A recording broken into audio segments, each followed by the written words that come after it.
Dnes si spravíme perfektné trhané. Tak, začneme tým, že si tak približne 1,20 kg bravčového pliecka potreme cesnakom. Či je zamrznuté alebo nie, to je jedno. Ak je zamrznuté, nemusíš ho podlievať. Tak, potrieme si ho pekne horčicou z jednej aj z druhej strany. To je samozrejme, až to je rovnomerné a sa nám korenie pekne na to nalepí. Tak, pekne pomasíruj, až to lepšie chutí. Tu nám to asistentka trošku pokorení, tak posolí, samozrejme na to nezabudni. Tak z druhej strany korenie, soľ, to vždy musí byť. Ja pridávam ešte trošku barbecue, spraví perfektnú chuť, zase pekne pomasíruješ z jednej strany, z druhej.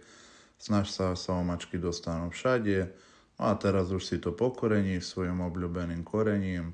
Samozrejme rovnomerne a z každej strany.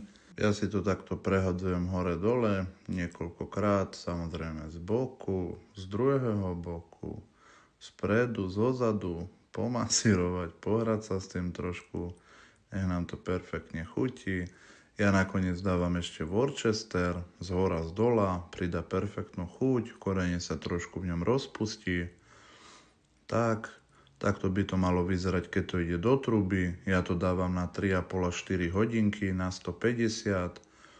Tu už to máme, mäso vyzerá suchšie na videu, čo vôbec tak nebolo.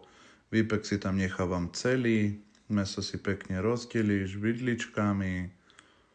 Tak, je s tým roboty, ale stojí to za to. Nakoniec si pridáš ešte barbecue a pomiešaš. Pozri na profil, ja som to podával s pita chlebom.